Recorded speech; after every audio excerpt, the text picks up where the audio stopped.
نتیجه بحث اینه که باید زندگی زن و شوهر زندگی عاشقانه باید باشه.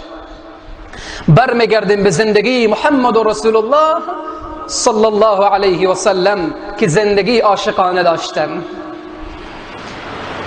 پیامبر بیاموز برادر من، از عایشه بیاموز خواهر من، بیم زندگی را عاشقانه بسازیم. محمد و رسول الله صلی الله علیه و سلم داخل فامیل پیش همسران خود چگونه زندگی داشتن؟ برادر من متوجه باش، از پیامبر یاد بگیر، خواهر من از عایشه صدیقه یاد بگیر. زندگی عاشقانه داشتن. امروز عده‌ای از شوهران میگه ما چگونه پیش همسران خود بخندیم، تبسم کنیم، مزاح کنیم؟ ما زاهد هستیم، ما پرهیزگار هستیم. تو از پیامبر هیچ پرهیزگارتر نی. بیا از پیامبر بیاموز چگونه زندگی با خانمان خود داشته. روزی محمد و رسول الله صلی الله علیه و سلم برای حضرت عایشه صدیقه ام المؤمنین رضی الله عنها میگه بیا با تو مسابقه بزنیم.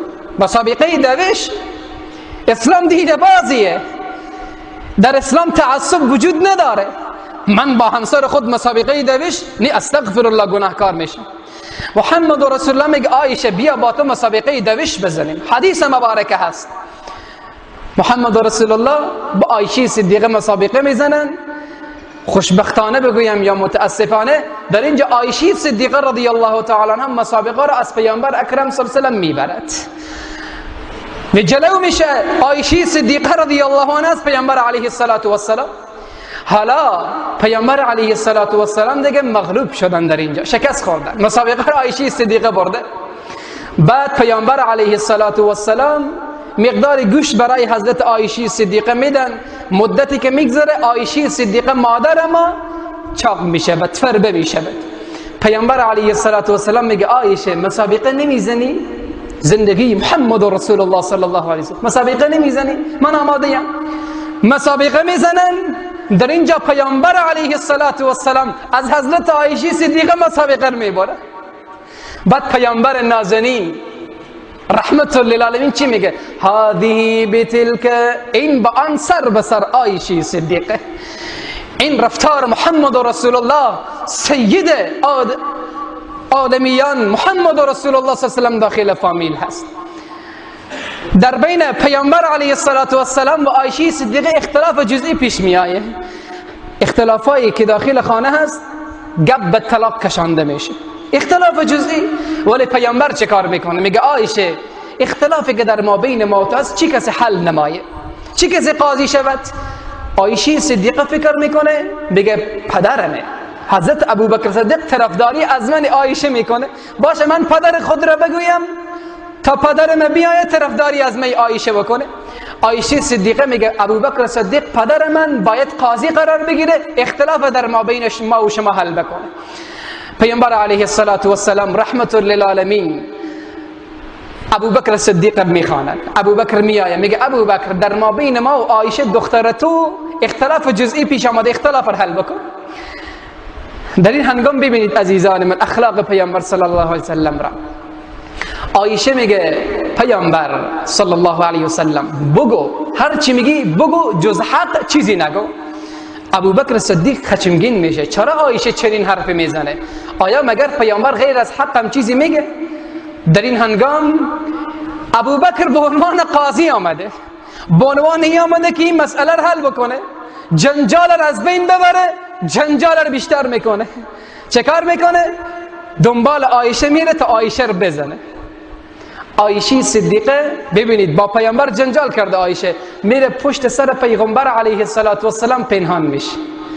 انسان پشت چی کسی میره؟ کسی که رحیم و مهربان باشد.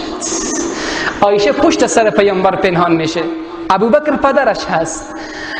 ابوبکر دست خور بلند کرده که عایشه صدیقه رضی الله عنها رو بزنه. پیامبر میگه ابوبکر قاضی، ما تو را به عنوان ازی آوردیم که جنجال ما را حل کنی، تو که جنجال ما را بیشترتر کردی، برو دنبال کار خود. ابوبکر از خانه بیرون میشه. محمد رسول الله به عایشه میگه عایشه دیدی تو را چگونه من نجات دادم؟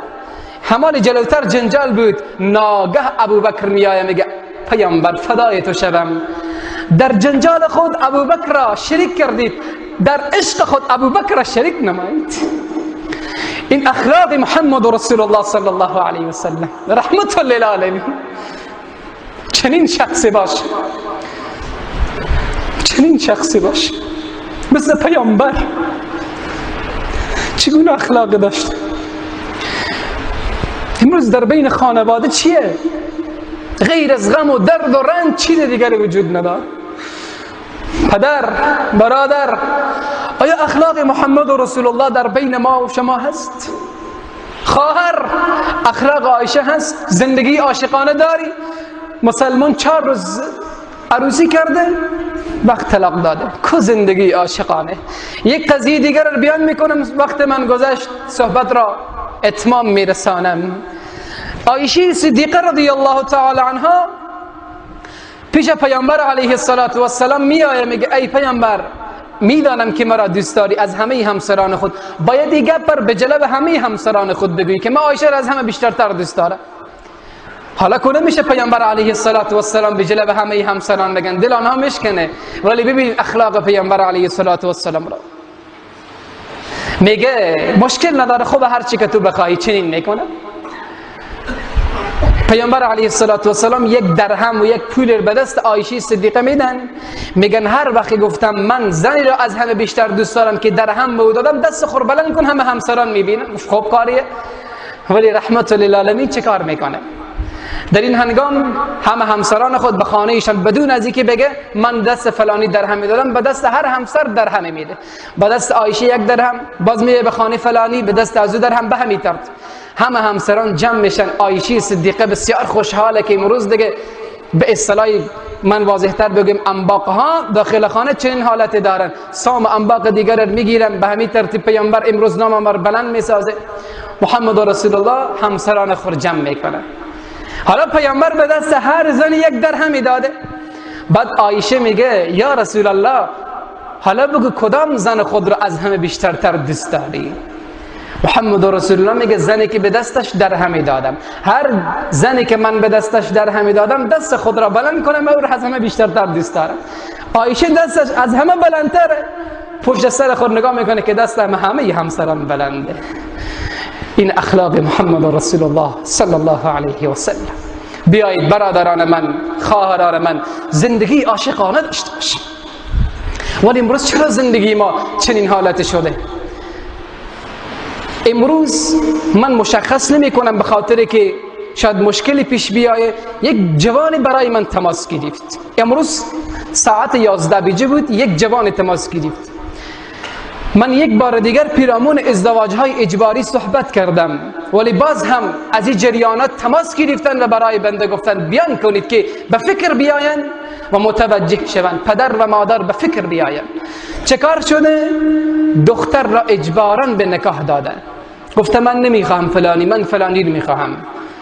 چند روز قبل خود را از بالای بام انداخته، به خود را به خدا سپرد. شوهرش هم جای دیگری رفت. ای برادر من، خواهر من، شما را به خدا قسم بیایم یک لحظه فکر کنیم.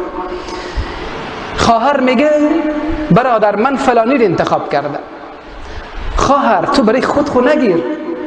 مادر میگه من تو را نمیبخشم اگر فلانی رو نگیری. مادر چنین حق شریعت به تو نداده. پدرم به همین ترتیب. تا اینکه خودسوزی ها میشه، خودکشی ها میشه. این مسائل از ما گفتن هست، دیگه به خود ملت هرات تعلق داره. اگر میخواییم زندگی عاشقانه داشته باشیم، باید دختر و پسر خود را آزاد بگذاریم تا به آن میل دل خود ازدواج کنن. فشار نیاریم که به پیشگاه خدا مسئول هستیم و اگر زندگی آنها خراب میشه خود میسوزانن، فرار میکنن. خدای تبارک و تعالی از فامیلش پرسان میکنه، از والیش، از پدر و مادرش پرسان میکنه.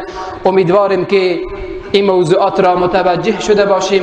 خطی هم روان کردن که یک طفل مریض در بستر قرار دارد و درخواست دعا کرده. از خدای تبارک و تعالی میخواهیم مریضهای همه امت اسلامی را شفای عاجل عنایت بفرماید. مشکلات ما را، بدبختی های ما را، این مشکلاتی که ما و شما در کشور و ولایت خود ببینیم خداوند حل نماید. الله سبحانه و تعالی مادران ما هدایت کند، پدران ما هدایت کند تا به فکر بیایند و جوانان خود را، دختران خود را از دست ندن. اقول قولی هذا استغفر الله لي ولنا ولكم ولسائر المسلمين برحمتك.